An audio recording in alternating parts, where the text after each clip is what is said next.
Hello, friends. This is Dave Hurwitz, executive editor at ClassicsToday.com, and it's Winterreise Wednesday. Yeah, it's actually kind of odd because I keep thinking to myself on Wednesday, gee, there's something I should be doing.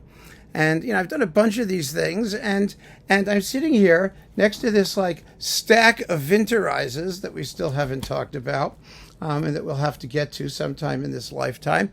And then all of a sudden I remembered, yes, it's Winterreise Wednesday. And today we have two of them, two really good ones, and very, very different, which is what makes it so wonderful. That's why I put them together in this talk, because they really do kind of show us the range of Winterreisishness.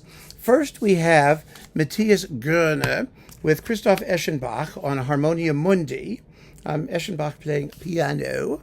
And then we have Christoph Prégardien with Andreas Staier on a forte piano, which was from Johann Fritz. It's circa 1825 in the Edwin Bunk collection. There we go. That explains everything, doesn't it?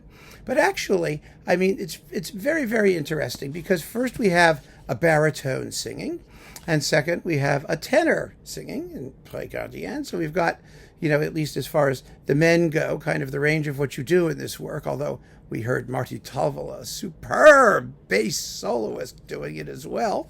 And some basses have done it, so, and women have done it, and, dogs have done it. So, it depends on how you slice it and dice it. But anyway, so you've got the contrast in vocal timbres, but you've also got huge contrasts in keyboard accompaniments. And what's interesting, of course, is how they're similar and how they're different.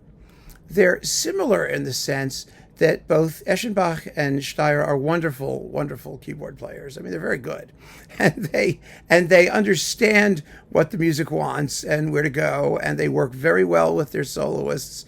So you have an identity of intent as regards the solo and accompaniment. And I'm a little bit, I was a little bit hesitant when I first heard these recordings because I said to myself, I really believe that this music is first and foremost about the voice. It's about the singer. It's not about the pianist or forte pianist or keyboardist, about the accompaniments, although you can do a lot with them.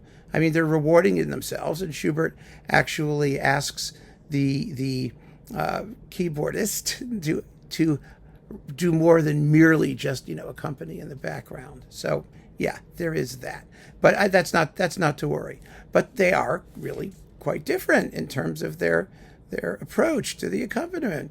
Obviously, Eschenbach, who is as an interpreter one of these heavy-duty, last of the romantic guys. He likes rubato. He schmoozes. He sometimes indulges in ridiculously slow tempos.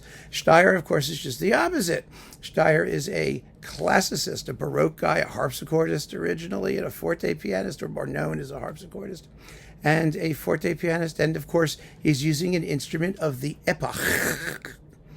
And the instruments of the epoch can be either wonderfully epochal, or they can be just vile. Because, and here is the point, it is not enough to just use an instrument of the epoch. You have to have a great representative of the instruments of the epoch, one of the best sounding ones, which is something that so many period instrument people take no time to try and realize. They just figure, okay, if it's a replica of what they did then, or alternately, if it's what they did then and God knows what shape it's in, then it must be representative. Never mind the fact that the composer probably wanted one of the best versions of whatever that they did, of course. Well, anyway, Staier usually cares about that. He usually finds instruments, as here he has, which sound well, different, but well. And that makes a big, big difference. So anyway, performance-wise, they're really, really fine, both of them.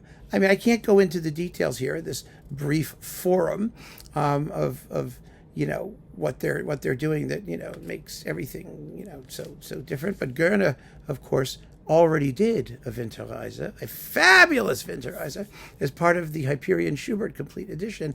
And that one, arguably, is superior to this one. Superior in the sense of its fluidity, its spontaneity, its observance of dynamics, which is really remarkable in that performance, that Hyperion performance with Graham Johnson. So it's another one of those instances where, as I've said before, people who do Winterreise tend to do them often. Prégardien did a couple too. And when they do them, they feel the need to be different.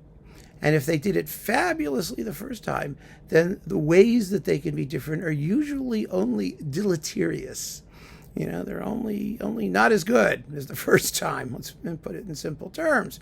So I do think his first one is better, but this is quite good. And some of you in the comments have sworn by this recording. So I'm not trying to criticize in that respect, but I do think that the Hyperion recording is the way to go if you want Goerne.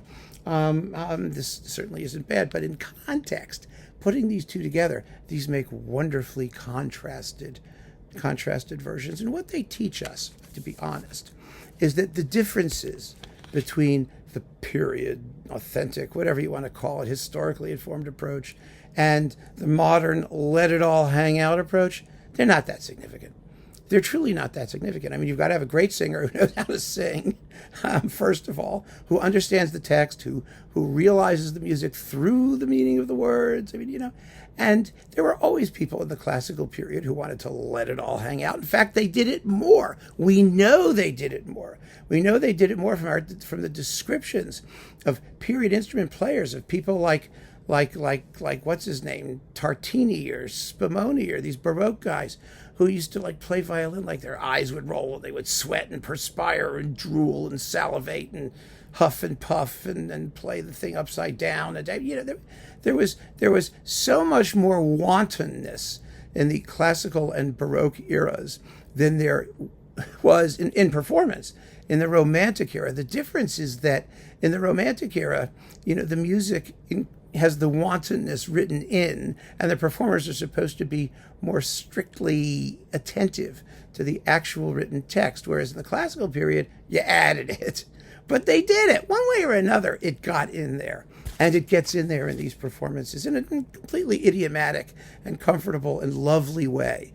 It's a great way to experience Winterreise, to take two recordings like this and contrast them in real time, in a short span of time. Just play, Der Leiermann, the ending, the last song on both of them, and you'll hear the things that are different and the things that are similar. And you can decide for yourself whether those differences are really all that important, or whether what really matters is the singing and the interpretation, irrespective of the medium through which it's done. So anyway, keep on listening, friends. Thanks for joining me on Winterreise Wednesday. Take care.